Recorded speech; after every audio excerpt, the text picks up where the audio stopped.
wherever you are. Good afternoon, good morning, because of the time zone. If you're in America, I don't know if this is the evening time, but of course, in the UK, this is almost 10 p.m. In America, New York is 5 p.m. now. Sierra Leone should be around 9 p.m. Good evening, good evening, good evening, fam with them. And it's una day, una kushe, una cow, una welcome again to the Victor's Business Show. And on Saturday, 10 p.m. Before we actually proceed, I will want to ask Louis, share the video, please. Share the video with your friends and family because tonight is going to be very interesting. We've got a very, very big personality in the house, and of course, we're going to be learning a lot. And the blessing is for every time we bring any Sierra Leonean here, I always learn, and I'm sure you are also learning. So please, Louis, share the video. They say sharing is caring. So please share the video, and I'll start from myself by sharing the video. Okay. Let's see. Okay. I think we're live now. Right. I've actually started the whole conversation by actually sharing myself on the Facebook page. So thank you very much for joining in. First of all, I want to again say thank you for all of you who have been religiously following us in our past programs. We've been hosting this program for more than 8 months now, and you've been with us every step of the way. So thank you very much. I want to take this opportunity from the bottom of my heart to say thank you. And we're here to educate people on businesses in different aspects of a business. So tonight is one of such moments, where we'll be talking about not just business, but success stories. Because like I always say on this program, success leave tracks. All right. There's a little quote here that I have for you, which I actually wrote. So you attract what you become. You attract what you become. So if you're an active man, you possibly say you go attractive man them to you. If you are a rich person, you attract rich person. So you attract what you become. So the only way you can attract positive things in your life is to become something of different things. So at this point, actually, because we want more people to come online, because the information tonight is going to be very, very vital, and it's going to be in 2 phases, I would like to play a short video, and then we'll take it on from there. So it's, I think, perhaps less than 2 minutes. And we will play this video. After that, we go into business proper. So thank you very much. Stay tuned. And as always, please share the video. Thank you. Stay tuned. Model someone who is already getting the results that you want. If you want to accelerate the tempo of mastery, find somebody that's already getting the result and figure out how they do it and do the same thing. Success leaves what? Clues. If someone is successful, not once, not twice, but consistently in anything, they're not lucky, they have a strategy. They may not even know their strategy, but they have one. And if you study them, you can figure out what it is, and you can save yourself decades of trial and error learning. This is the #1 secret for the things in my life that have worked, that I've mastered. It's like, why? Why would I try and figure all this out when I can find the best on earth? Why am I writing the book I'm writing right now? 2008, people are wiped out financially. Made me angry to see the system has not changed. Banks are doing the same things they did back then. It's a total disaster. So I thought to myself, wealthy people got even more wealthy. I'm fortunate enough to be wealthy. I did very well during that time. But not so wealthy people didn't. So I thought, how do I do something that's valuable? I said, I'm going to review 50 of the most influential people on the earth financially and convert their complex strategy to something average people can do. The stuff I've learned is mind-boggling, truly mind-boggling. Because the wealthiest people in the world don't take big risks. I mean, you look around and you see people you think are big risk takers. You look at Richard Branson's friend of mine. Richard Branson is not a big risk taker. He would tell you personally, his #1 thing is what's the downside. In every deal he goes, what's the downside? It's his first and foremost element. Great investors learn how to get asymmetrical risk reward. That's a big word for it. They risk a little for a big return. They still take risk. But if I want to risk, I want a big return. And the average person risks to try to get an average return, and you're going to be wrong, and it's going to cost you. So I've learned so much by modeling them. You can do this with any area of your life. Guys, the key message, the reason why I show that video is because what we are about to discuss tonight is in relation to that. Now, the key message from that video is that success leaves.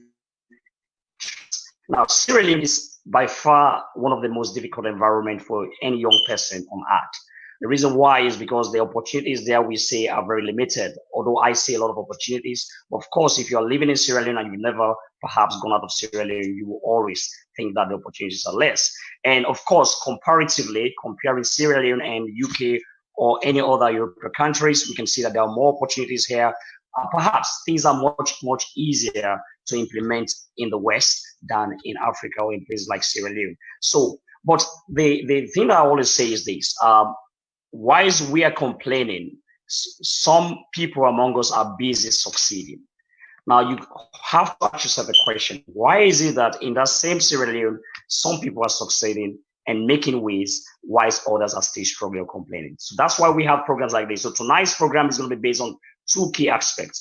First is we'll be looking at is the success story of a young man who is currently the Deputy Director of Finance at the National Revenue Authority, NRA. Now know NRA. And this is somebody I've known for years. And of course, I know him to be a person of high caliber and integrity. And of course, so we will share some of these tips, how he got to where he is right now. So I'm sure along the way you'll be inspired because he's a very eloquent guy and definitely take something away. The next part of this program, we'll be looking at the tax, and I mean, paying tax as a small business. Of course, this is a business show.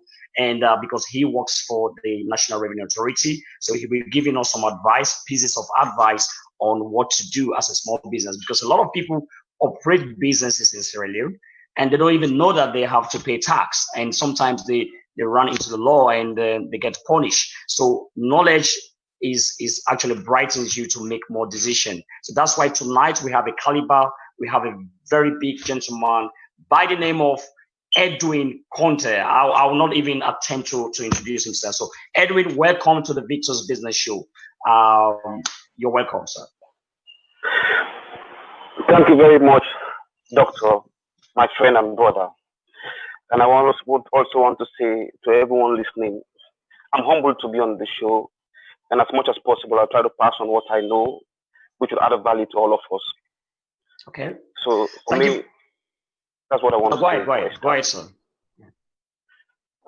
Okay, that's fine. Thank you very much, Edwin. Now we're going to make it very snappy. We have only an hour because, as you can see, he's a very busy man, busy in collecting our taxes, basically, or accounting for our taxes. But we're going to start with your personal journey, your success journey, then we can go on to the other matters.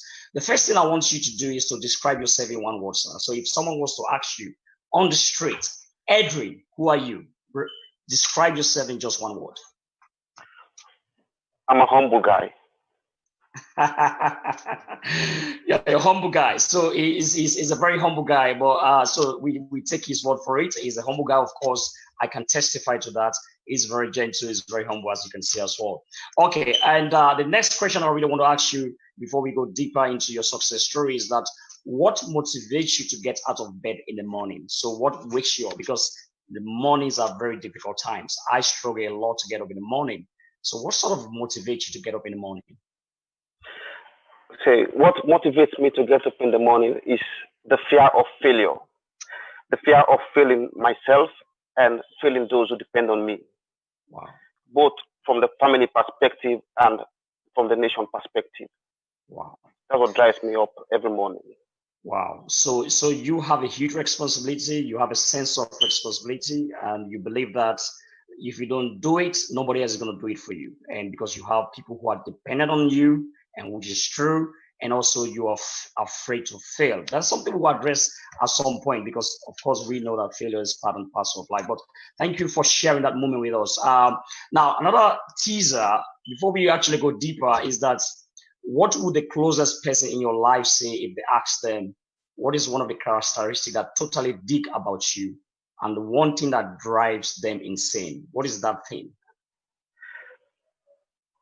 The first, the upside will be they would say I'm ambitious. Okay. To them, the downside will be there are times I'm a bit stubborn. So you're ambitious and you can also be very, very stubborn. All right. Now, but guys, this is a version of Edwin that you've never seen. So tonight we're going to tear him apart. So I'm asking you all these teasy questions so we can get to know the humble guy, behind our finances at NRA. Now, Edwin, let's go back. And people see Edwin, and what they see is a finished product, as if you've just arrived overnight. We see you. I can see that you are actually, by virtue of what success is, you are successful in your own right. Although you are an ambitious person, I'm sure you're chasing more successes in life because you have a bigger dream. But by definition, you've been successful. But again, the delusion is people see you and they just think that you drove yourself there overnight. So take us back to where you were born. And first of all, tell us a little story about yourself. Where were you born, for instance? Which school did you attend to? How was life growing up? What are some of the challenges that you faced? And how did you overcome them? So I want you to spend some time to really trash into your journey from where you started to where you are right now. And then we continue with the conversation. Thank you very much, Doctor. I was born in Freetown about over 30 years ago. But then my father was a politician. In my very early age, between 1 to 7 years, it was a rosy period.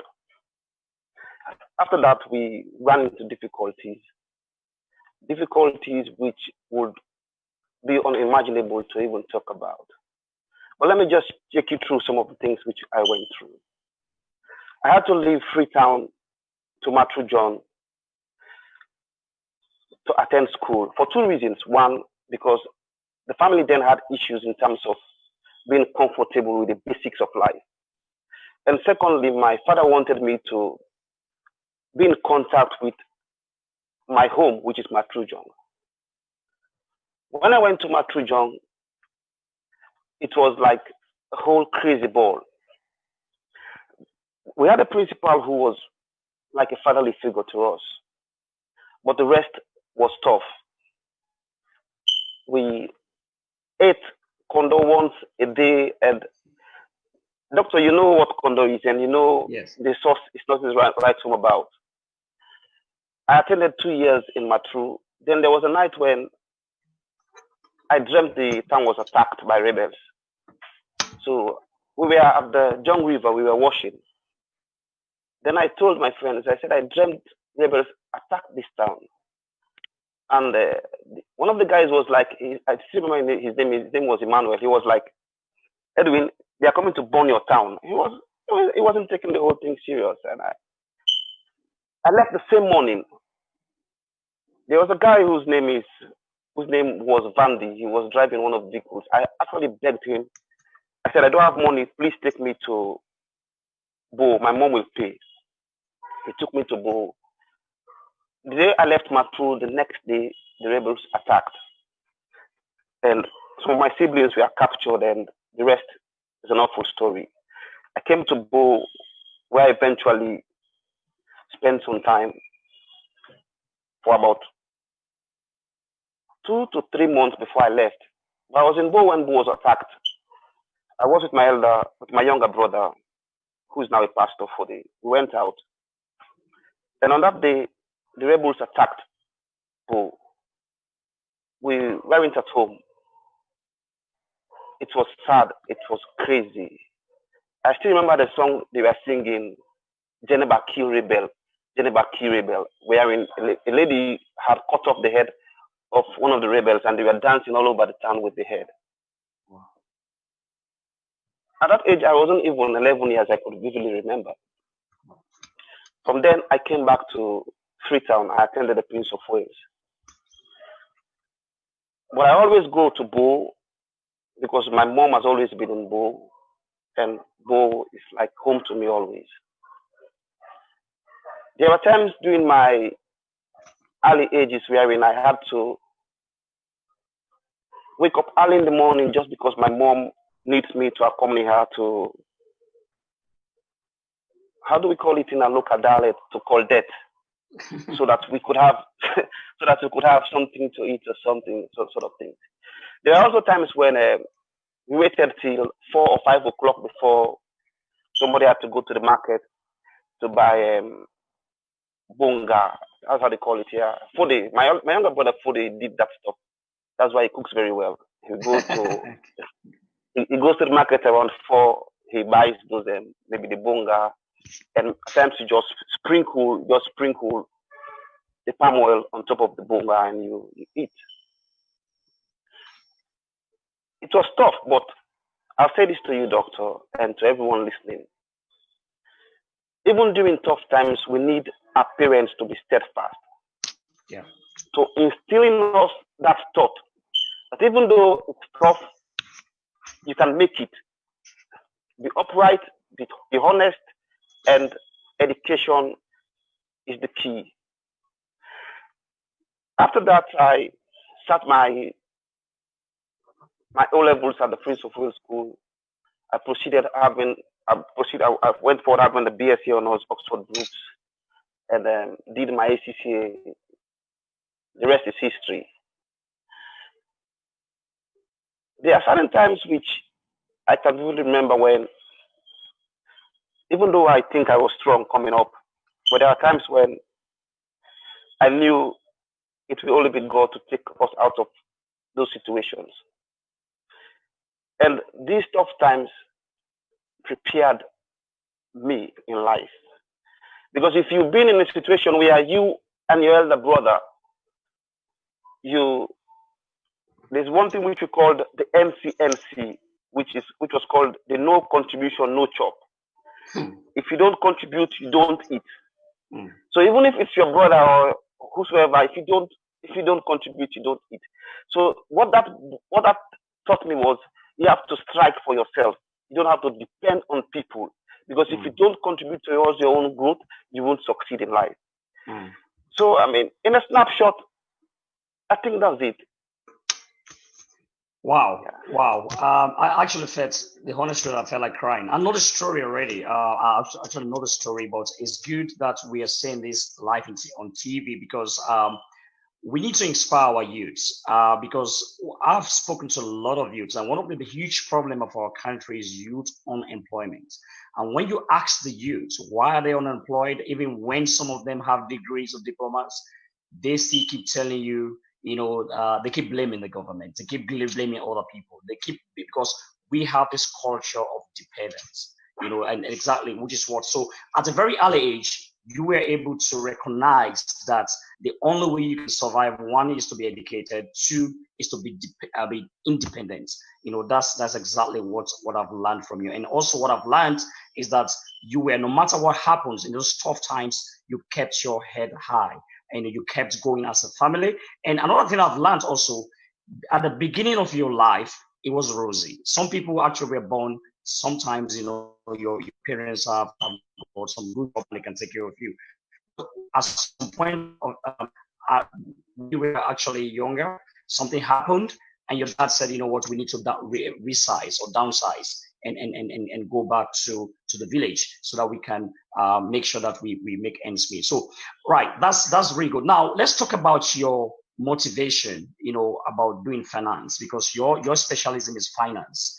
And what actually sort of prompted you to do finance? Because I know you're a chartered accountant right now, and of course, by the virtue of the role you play at NRA, and this is what you've been doing all through, and this is what you expect to do all through your life. Now, what prompted you to actually practice the discipline of finance? Now, let me say this: my father was a lawyer by profession. By the time I went to Form 5, then he wanted me to be from 3 to Form 4. He wanted me to be a lawyer. But I already hated that profession because of what I saw him going through, reading volumes of books and arguing things. And there's a time when I asked him, he did a case. The case was he was defending someone who had done something. He was defending someone who was alleged to have committed a crime against his own aunt, and he was cross-examining his aunt, and he asked his aunt a question. The question was, how do you know that the heart which was brought to you was your son's heart? It had to do with someone who they killed in Bond, then during the war. and the woman was saying, they killed my son, they brought his heart to me. And so he asked the woman, how do you know that the heart which was brought to you was your son's heart? After that incident, after that court case, I sat with him, I asked him, I mean, this is your aunt, why are you doing this? And his answer was plain. This is the law. It's better for me to save one life than than two people die, or so on and so forth. So I didn't want to be part of that. So when I made a decision to be an accountant, to go into accountancy at an early age, we had serious arguments because we were close, but eventually he agreed. Then I went to the bank. Initially, when I saw the banking set up, it was local commercial bank. Doctor, you also worked there. I started from I think it was the savings counter, where when you only do sorting, you sort those sort of things. And I said to myself, I mean, I will not settle for this. I don't want to be here for 5, 10 years and I'll just rise to a B or a signatory. So right in the bank, I started doing my ACCA. The first day I wanted to go for class, there was an accountant. Then it was around 6 o'clock. I took my bag. I wanted to go for class. And he said to me, where are you going? I said I was going for class. He said, hey man, all of us here are going for class, so you better go and sit down and work. But then I implemented a new strategy. I took classes during the weekends. I studied after work.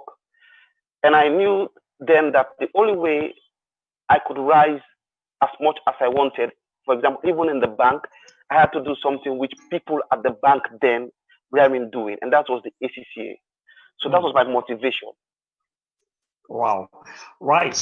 This is really smart. So you actually the environment you and I grew up in is our parents decide what we should be doing. Well, in your case, you were able to negotiate your way out of the law, because if you that's why you said earlier that you are stubborn. People say you're stubborn. So I think your stubbornness helps in that case to divert you from the law profession to what you truly love, which is actually law. Now, the question I really want to ask you again, another question is, how important is environment in determining the success of an individual in a country like Sierra Leone? Because trust me, when you ask a lot of young people on the street, even those with degree, they would tell you they grown dry, it's difficult.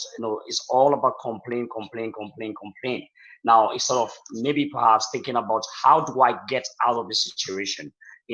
Like you said, if you are dependent on people, they will normally fail you. So you have to take it upon yourself to make sure that you go forward. So my question is, what's your perspective on environment, the impact of environment on people's success in an environment like Sierra Leone, for instance? The environment, to a greater extent, determines what you come out with.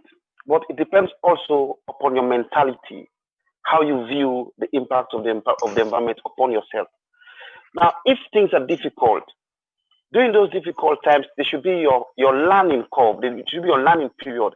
There should be the period where you take in the difficult times, try to plan yourself, try to know that, hey, this should build me up. This should not break me. This should not finish me. Because, in this environment, Doctor, I'll tell you, there's no one, even the people who think they are rich, there's no one who doesn't go through difficult times.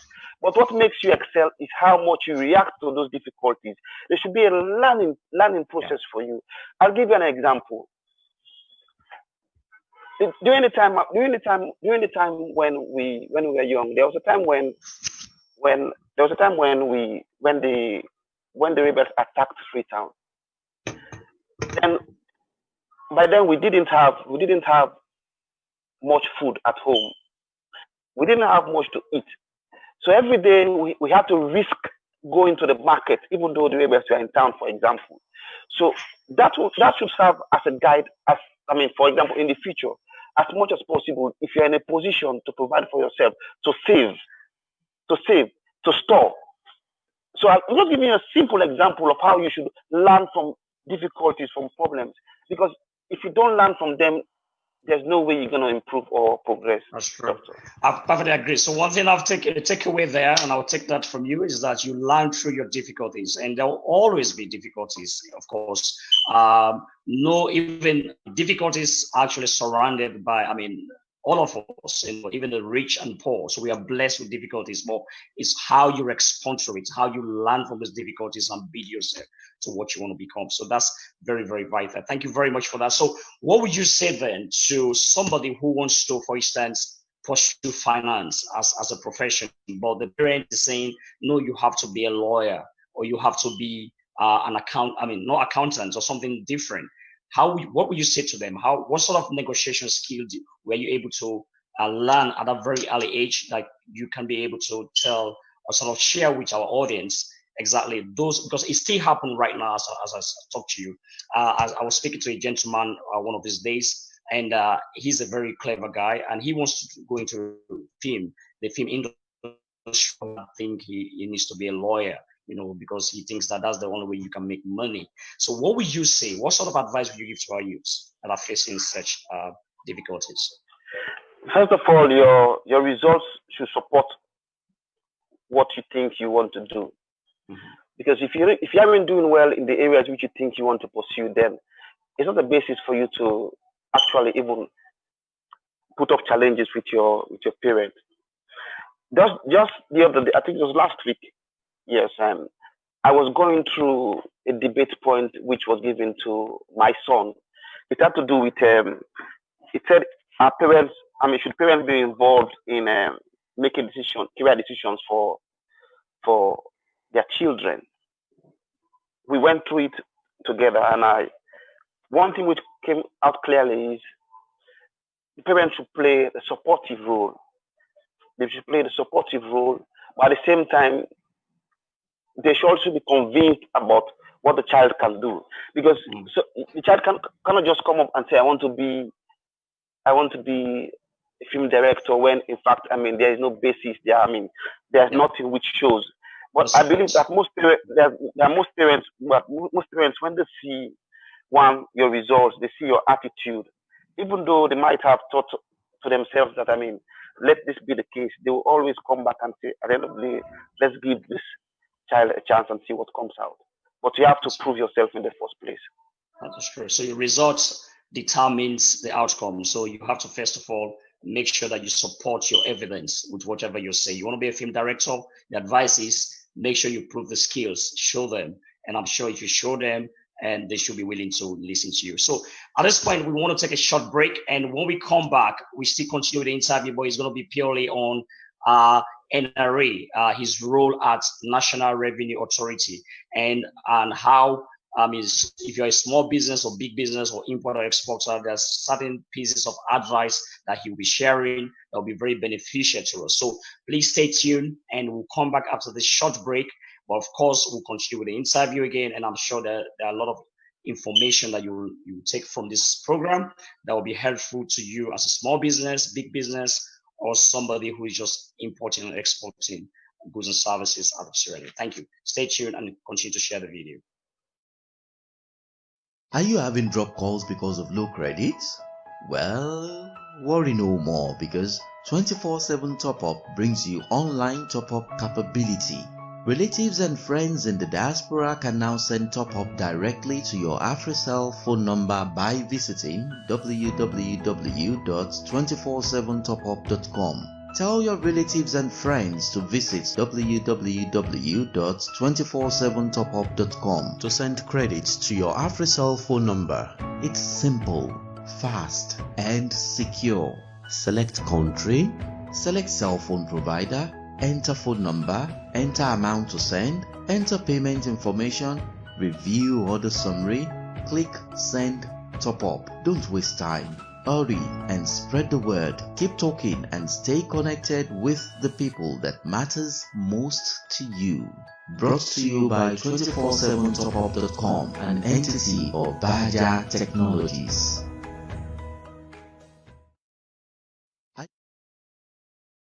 Good evening again, ladies and gentlemen. Thanks for joining us again and staying tuned and listening to this information. I'm sure you've learned a lot about this very humble, ambitious young man who has been very instrumental in the National Revenue Authority. So the second part of this interview, because we just want to keep this interview within an hour, so that's why we are trying to make sure that we summarize most of these things. Now, it's on his role as definitely Deputy Finance Director at National Revenue Authority. But let's just give you a little background. NRA is responsible for collecting our taxes. Now, there are different sources of revenue in every country, in every government. The government relies on tax heavily sometimes in most countries. And also there are other ways they can, in our case, we get grants and loans from the World Bank and so on and so forth. But one of the key sources of finance is tax. And the reason why we are discussing tax is because this is a business show.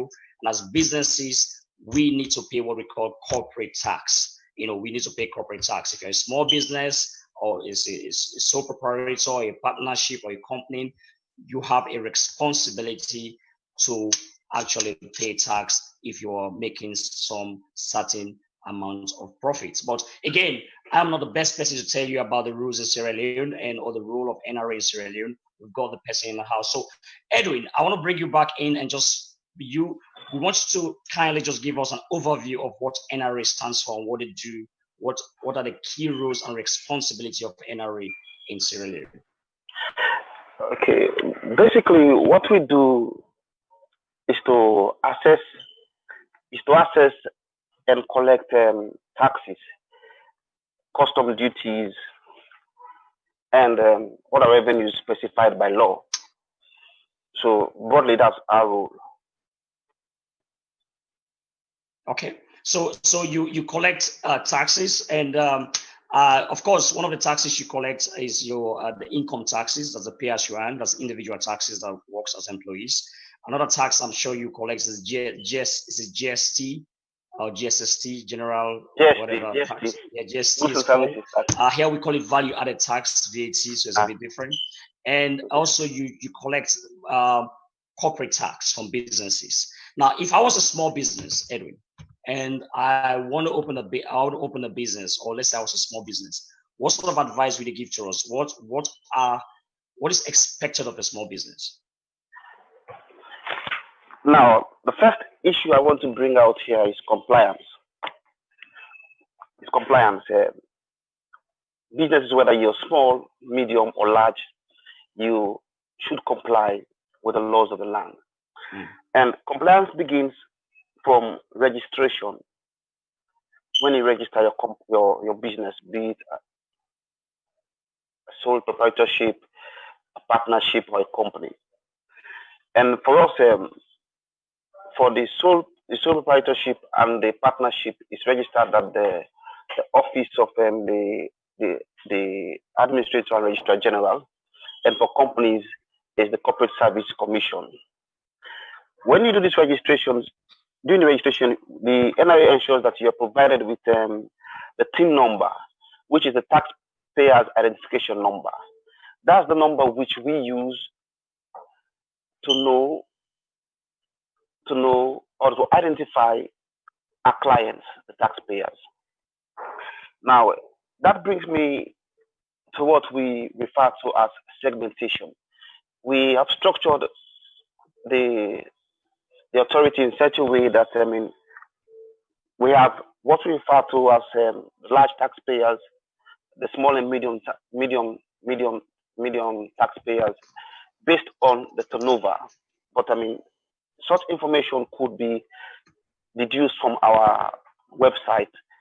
And just to let the public know, the National Revenue Authority now has a tax guide which talks about the taxes and the non-tax revenues, so on and so forth. What everybody should understand as to what is expected of us as businesses or as people.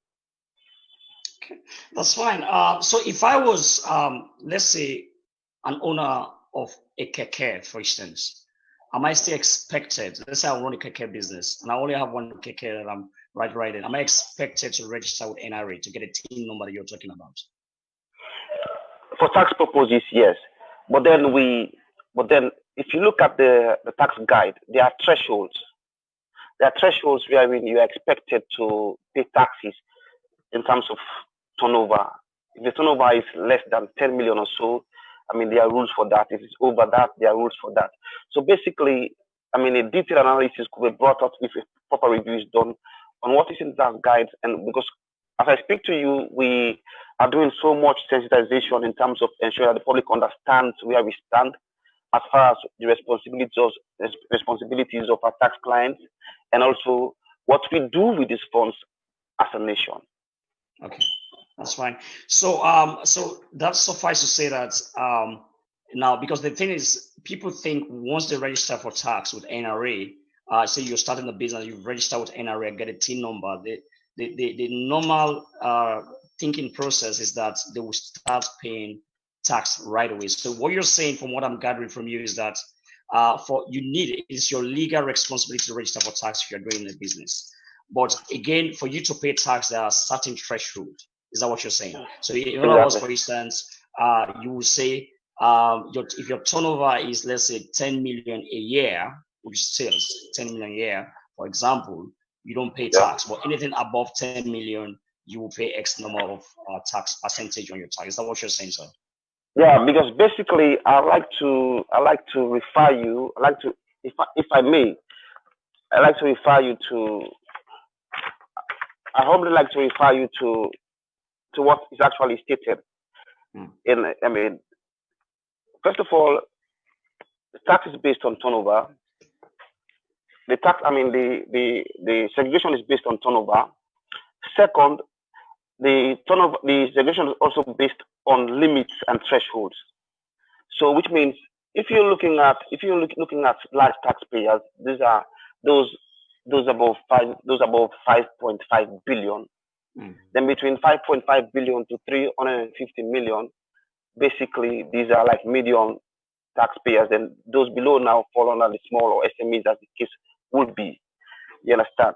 Then if you go further, that's why I just cited to you the tax guide, which actually gives proper details. But as you had said earlier, the issue which we have basically is how much do we have time to read this document? Yeah. Because, it will interest you to know that, I mean, the basics which we might expect people to understand, we always have to give feedback on those areas. It's our job. That's what we do. At times, what we do is basically to ensure that we bring this information out to see how best people could benefit and what could benefit as a nation. Yeah. So how does the GST works? So let's say if I import say a container of goods for sale, do you then levy your GST on it? How does it work really? Just take us through the process. Let's say I was a novice. Of course, we've got a lot of people who do not really understand how this process works. They think it's overly complicated. And this is why perhaps we have people like you to make sure that our audience are more enlightened, because I have a lot of friends also here that does export and import of containers. And one of the things that they always say is that what are key very expensive. And the reason why is because NRA is levying them lights as well. Just take us through the process. How does the GST itself work, please? Okay, before I go to that, I just want to say, go back to your last statement when people say water key is expensive. I think we have standard rates, and these rates are most often not discretionary. You understand? But that's for another topic of discussion. Let me just go back to you on the GST issue. The goods and services tax has two ambits. The first one is the input GST. The other one is the output. The input looks at, the cost you incur, for example, either to produce or to bring the items for sale. The output ambit looks at the sales element. So if for any reason the input exceeds the output, it means you have like a tax credit. But if the output, which is the sales, exceeds the input, then you have a tax liability, a GST tax liability. That's how it basically works on a broad view. But then there are other areas which we need to understand. There are those which are exempt. There are those which are zero rated. There are those which, so that's why people think it's complicated. It isn't. Just that the concept should be understood. But broadly, that's how it works. The output less the input whatever net is either you have a liability or okay.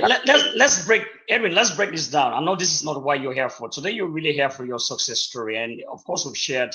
And I'm very mindful of the time, which is why I'm trying to rush some of these questions through. And of course, the business show, so we cannot really go without picking from your brain. Now, you've talked about two key terms here: tax liability and tax credit, input and output. When the output exceed the input. Now, some of these terms are actually very complex for the layman who just want to start open a little corner shop or maybe does his business, So what is a tax liability and what is a tax credit? Break it down to a level that the layman will understand. I don't want to say layman because that would be a very rude word. As somebody who is not tax savvy or perhaps doesn't understand some of these jargons.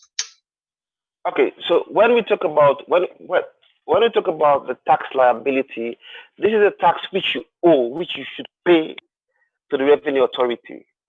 In this instance, your output GST must have exceeded your input GST. Take it from the perspective of sales less cost of sales. You understand? Because the input looks at the cost of sales, the output looks at the sales. Yeah. So if your output GST exceeds your input, which means you have to pay a GST tax liability. Right. But if, let's say, for example, you're an importer, you brought in so much goods this month, towards the end of the month, then at month end you haven't even sold, let's say, 10% of the goods which you brought in. So for that particular month, it's highly likely that your input GST will exceed your output GST. Under those circumstances, you have what is called a tax credit, which means you aren't supposed to pay that money to the amount to NRA. It will be knocked off as against future liabilities. Okay. I hope that's not again too complex. Yes, the tax credit basically is something giving back. It's like a bonus giving back to you. And how do you get all this information? Say, for instance, I have actually imported my container, and of course it went through Kwatsaki, and now I'm meant to pay GST. How do you get the data? How do you know whether I have oversold or undersold, or whether my inputs exceed my output? All these jargons that you're trying to train us on us. How do you know? How does NRA keep track of this data? Well, for importers, for example, when you import, it has to go through a system called the ASICUDA, which is the clearing system at the key. And when it goes through that system, most of the information is retrievable or is accessible by NRA. So as far as the input is concerned, we'll have as much information as we should. Right. Where the challenge is most times is the output GST. People sell, they don't want to use the GST invoices, they don't want to use the GST receipt books, because the source document for us to be able to deduce the total sales, or as the case will be, is the GST invoice Receipts. book or the GST receipt Right. books. Okay. So that's why we place so much premium in ensuring that these clients do use the GST receipt books, because that's the source of information which we're able to know to confirm if actually what they are presenting to us is true. Mind you, what we apply here is a self-assessment system. I mean, the taxpayer or the tax client is allowed to assess themselves. Yes. Okay. Right. And this is really good. And if I was a small business and I'm confused about all of this information that you're sharing, or even I go to your website, like we said earlier, a lot of people don't even know that there's a website, which I will share later, and where you can get all the information that you need. But let's assume I go to your website and I'm still not able to understand some of these things. Then is there a dedicated officer or office within your department where someone can just walk into and say, you know what, look, I don't understand how this works and I need some explanation? Yes, in fact, what we've done basically, we've put out several jingles right across the country. We've also done TV scripts. We have helplines. We have, the offices at at Wellington Street or at the various tax districts do have dedicated people who you could also access and have the relevant information. Even us who like for me, my job description doesn't fall within that ambit. But I'll tell you, there are several times where we have to provide this information for people because that's part of what we do. Yeah. It's a collective responsibility. But going forward, do you work with other smaller accountants? Because in the West, for instance, I do my tax returns. It's very straightforward because we do it online. First of all, before I go to the next question is, do you have any, if I was here, for instance, and I want to do my tax return in Sierra Leone, can I actually do it online? Well, we are basically introducing a new systems actually, because when you look at how we operate, we have the customs and excise, we have the domestic tax department, we have the non-tax revenue department. We are bringing in an automated system. For the customs aspect is now fully automated. We are bringing in a new system which we implement, which we hope to roll out before the end of the year to early next year, which is called the ITAS. It's an integrated tax system. It's a portal system. You don't need to even go to the NRA to file in your returns.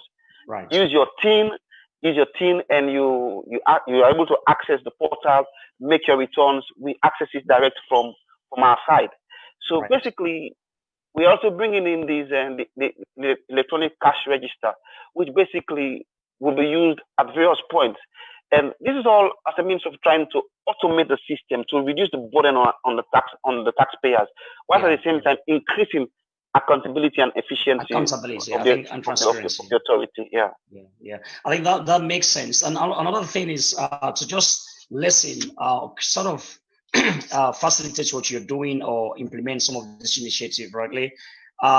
Do you work with a group of accountants across the country? For instance, if I was a small business in this country, there are accountants I can go to and they can help me to sort of do these things. So I don't have to worry about tax returns. I just give it to my accountant, pay a fee, and that's all. So are there registered accountants in the country where that is working closely with NRA, where, for instance, businesses can walk up to and say, you know what, these are the registered accountants that you can talk to in case you have any problem that we are not able to solve? Well, we work in consonant with various groups, and I think one of them being the Association of Chartered Accountants of Sierra Leone. There was a time we had some meeting way back. But what I want to say is this: most of the issues which has to do with these accounts, or with that's mainly for large companies, for large and medium-sized companies. Most of their returns are done in consonant with these accountants. But for smaller companies, we haven't reached to that point yet. This is something we could look into going forward as a way of getting the system proper. Running. I think that would greatly help because my focus really is for small businesses, and because we do a lot of workshops. The Victors does a lot of workshops in Sierra Leone, and one of the key challenges that people say is the tax burden. Some of them are not even aware of some of this information. So if we can make the process a bit very flexible and very simple, then you will get a lot of people into businesses. But already we do not have the business mindset, so we don't want to put an extra bottleneck on the way of people, especially those who have actually decided to start a business. So I think that's a very good suggestion going forward. We can elaborate on that more. Now, for those of you who want to get more information on what NRA does, I will encourage you to visit www.nra.gov.sl. That is www.nra.gov. That's gov.sl. They have a comprehensive list of all the documents and the information that you need to actually guide you. So I encourage you to go there. If you're a small business and you're starting up your business, it's your legal responsibility to register and pay your tax if need be. Even if you're not due for tax, you still have to file in your returns. Otherwise, you'll be fined, and that will be hitting your working capital. What I mean by working capital, the money you use to invest in your business. So I'll leave that NRA aspect of it, and I will just conclude by asking our gentleman and who has been sharing his success story with us, Edwin, what is next?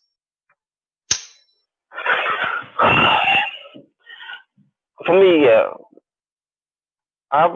within myself, I have what I refer to as the 5-year strategic plan, which means for the next 5 years, I vision myself as to what I want to be, with the help of God, of course, and with much effort.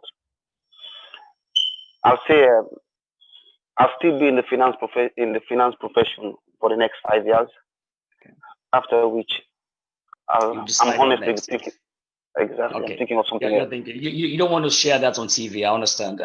Otherwise, your bosses at NRA will just say, you know what, look at your P45, get out of the job now. So I understand that. So of course, you have a plan that's very clear, and the vision is even higher than what you are right now. That's exactly very clear. All right.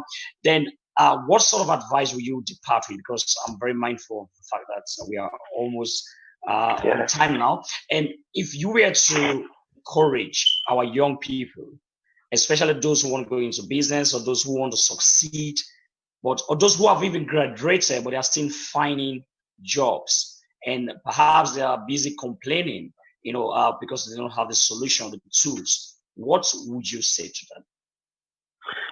First of all, I would like to say I understand their position.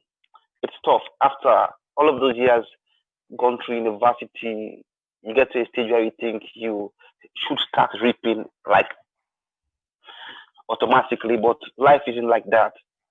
So what our advice is, no matter what happens,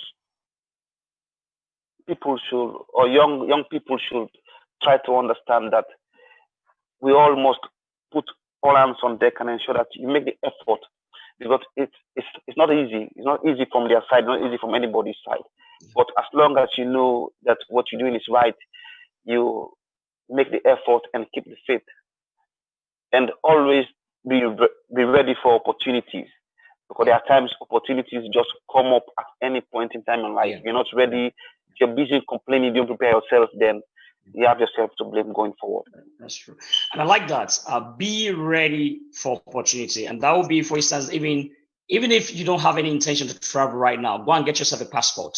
I know it's a bit difficult. Go and get yourself a passport, because I've seen someone lost an opportunity because they wanted him to fly and he had to go to passport at the moment. And because passport takes time to get. So that could be one. Another thing you could do if you're a young person there, in addition to what my brother Edwin Conteh has said, is that take people like Edwin for lunch.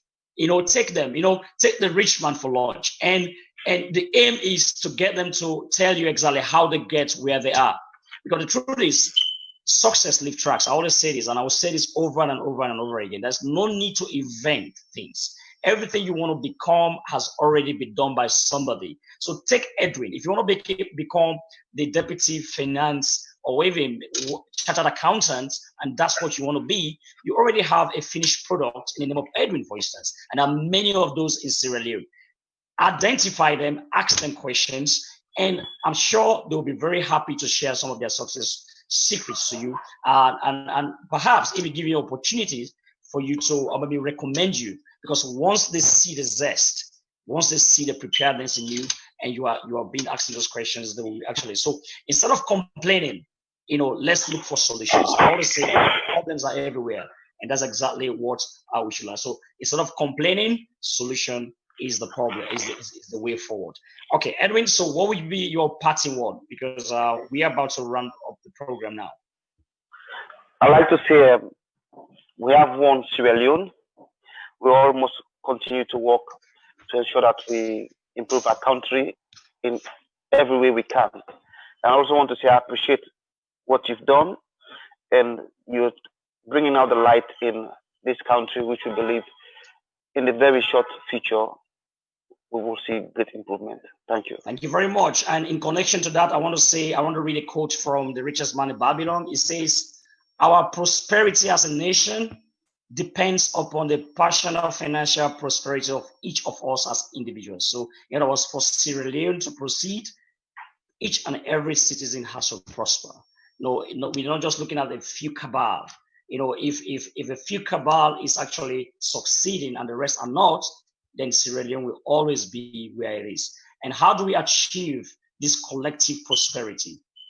The only way we can do that is each one reach one. For instance, Edwin is here tonight.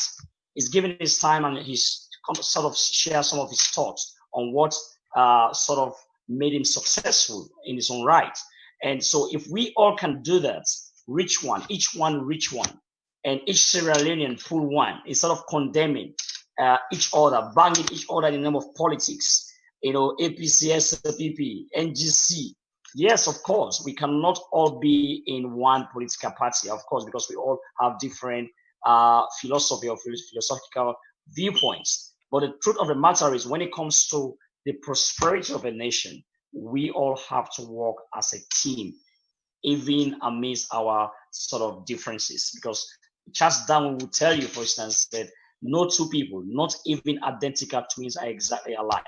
There must be differences in size, color, strength, and so on and so forth. But our differences is what unite us. We should not let our differences divide us as a nation. So on that note, I want to say thank you very much for joining us. Now, if you want to contact Edwin, I'm not going to share his details because he's a very private guy. But if you want to contact me, however, you can send me a private message at REAL, REAL, at thevictors.com or visit our website at thevictors.com. I want to say thank you very much to the CEO of VOS, Voice of Salone, and Mr. Abdul Kagbo. He's been very, very persistent and also very helpful in this whole process, and the entire team and presenters of VOS. And also thank you very much, Edwin, for taking your time to come tonight to share some of this information with us. I'm sure it has been very helpful, and I wish you nothing but the very best. So thank you. Good night, everyone, and we'll see you next week, same time, 10 p.m.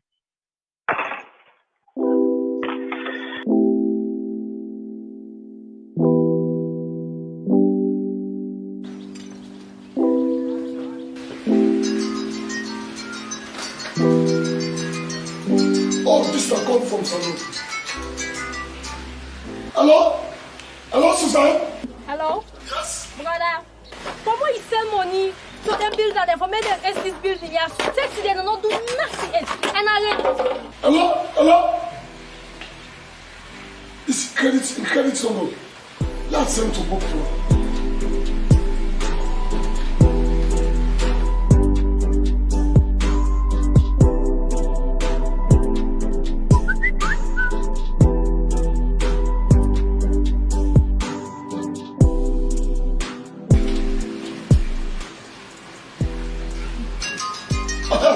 Praise God, you don't call.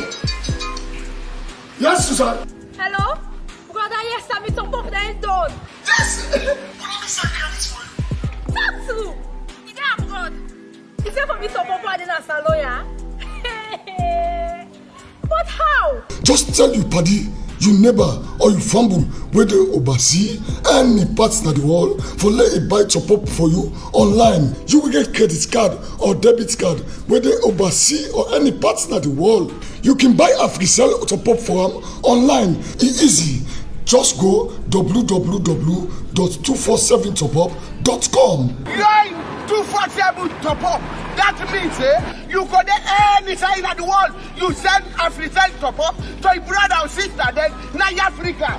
Look, you don't see you use the code www.247topup.com. That means when the press and speak, you don't send us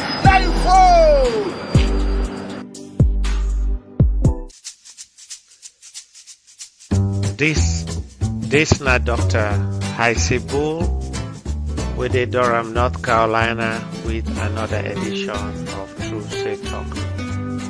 This True Say Talk Me, they can present to you a gift of good health from Conteh Pharmacy to the people of Sierra Leone, and also how we with the overseas go help with people forget good medicine we go help them.